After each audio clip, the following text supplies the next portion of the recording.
Radhe. Today is Saturday, 6th April 2024. Here we are to present you this recap video for today's Bhagavad Gita recitation session.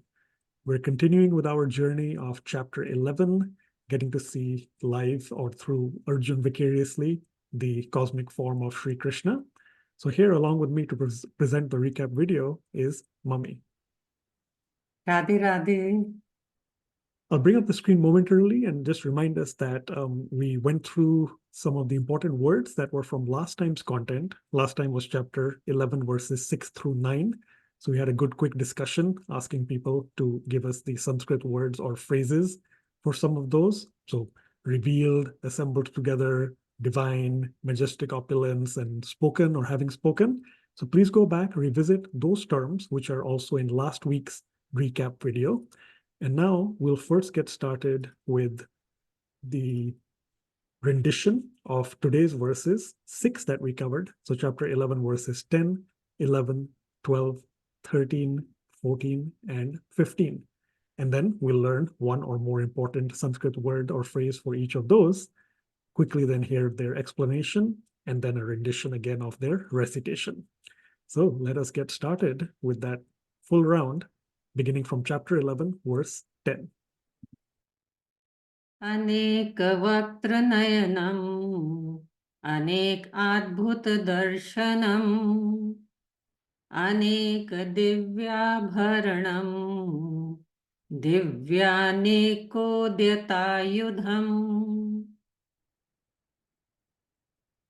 divyamalyambaradharam, divyagandhanulepanam, Sarvashcharyamyam devam anantam vishvatomukham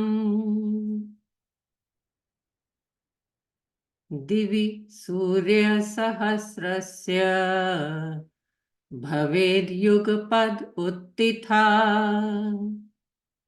yadi bhasadrishi sasyad bhasastasya mahatmanaha tatraikastham jagatkritsnam pravibhaktam anekadha apashyad devasya sharire pandavastada Tata sa vismayavisto hrishtharoma dhananjaya pranamya shirsa devam kritanjalir abhashata Arjuna uvacha pashyami devanstava devadehe Sarvanstatha bhuta vishesha sanghan Brahmanam isham kamalasanastham Rishinscha sarvan urganscha divyan.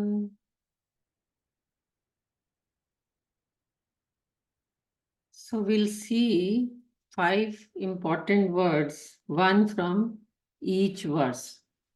So first one, from verse 10, we will take Adbhut. Adbhut means wonderful. Okay. And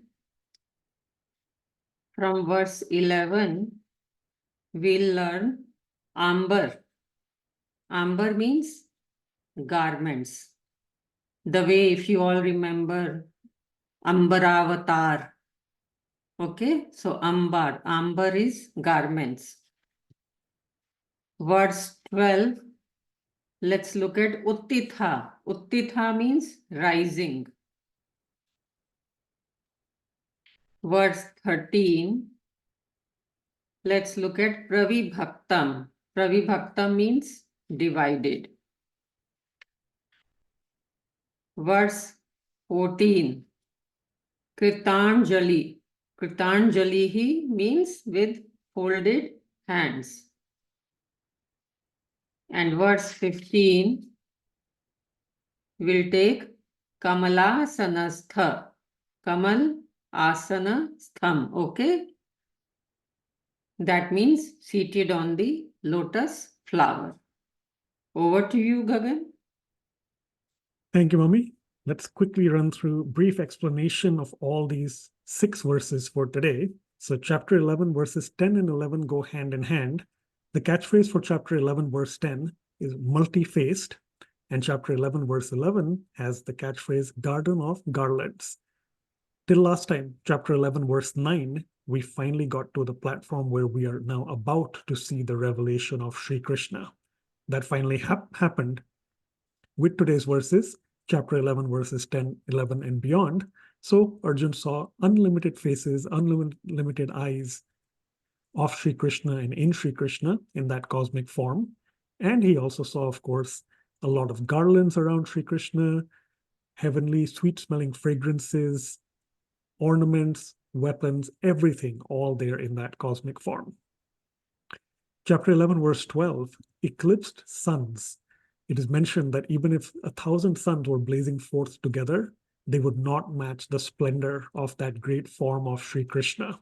The effulgence of Sri Krishna is so amazing, so extensive and expansive and impactful that 1,000 suns together also cannot brave that. Excuse me. In fact, if we remind you with the flyer that we had shown, here, of course, we're only able to represent, let's say, 5 suns. There's 4 that are similar and 1 right here. The question to think about was, how did 1,000 suns blazing forth together get eclipsed by 1 moon, the moon being in double quotes? In 2 days from now, there is a solar eclipse. A lot of people are excited about that, at least those who are not superstitious about it. Regardless, that sun is going to be eclipsed partially, at least, by the moon. Here, if you take a look, sneakily, we have Krishna, of course, Radha Krishna right there, with their effulgence representing the moon. And we have seen in chapter 10 that Sri Krishna is the moon. He is the sun as well. And you put 1,000 suns blazing forth together, and still they are not going to be strong enough in terms of intensity as Sri Krishna. So Sri Krishna can be that moon in this case, eclipsing all those suns. Chapter 11, verse 13, the catchphrase here as a question is tiny totality. Arjun is seeing the entire universe and universe of universes all in Sri Krishna and centered, localized in the body of, as they say, the God of gods. So all that totality, for us, it's something extremely large, yet it's just a fraction of Sri Krishna's entire presence. So something to think about. Is it a tiny totality? Chapter 11, verse 14, hair raiser, easy enough to understand. Here, Arjun is, of course, awestruck. He's completely full of wonder and amazement as he is seeing Sri Krishna reveal his cosmic form, and his hair is standing on end, while also he is bowing towards Lord Krishna and having his hands in folded prayer. We reminded you in class, and take a look again. Go to chapter 1, go to somewhere in the 30s, I believe. Take a look at a verse that also describes Arjun having his hair standing on end. There was a word we had introduced you to that time through the catchphrase, horripilation. And here now, many chapters later in chapter 11, Arjun is, of course, having that same display. Again, of course, it is all out of wonder and reverence for Sri Krishna. Finally, chapter 11, verse 15. Alliteration here, Trinity therein. Mummy explained lots of different conjunctions or prepositions today, tada, tatra, etc. Coincidentally, here, the catchphrase is Trinity therein, because in Sri Krishna, Arjun sees Brahma as well, Shiv as well. He sees the Lords there, Vishnu, of course, also there, and Sri Krishna is an avatar of Vishnu. So that entire Trinity is also just one out of all the infinite objects, features, and qualities that are encompassed in Sri Krishna. Once more, let us listen to all the 6 verses. Anek Vaktranayana Anek Adbhut Darshanam Anek Divyabharanam Divyanekodhyatayudham Divyamalyambaram dharam दिव्यगन्धानुलेपनम् सर्वाश्चर्यमयं देवम् अनन्तं विश्वतोमुखम् दिवि सूर्यसहस्रस्य भवेद्युगपद् उत्थिता यदि भासदृशी सा स्यात् भासस्तस्य महात्मनः तत्रैकस्थं जगत्कृत्स्नं प्रविभक्तम् अनेकधा अपश्यद् देवदेवस्य शरीरे पाण्डवस्तदा ततः स विस्मयाविष्टो हृष्टरोमा धनञ्जयः प्रणम्य शिरसा देवं कृताञ्जलिरभाषत अर्जुन उवाच पश्यामि देवांस्तव देवदेहे सर्वांस्तथा भूतविशेषसङ्घान्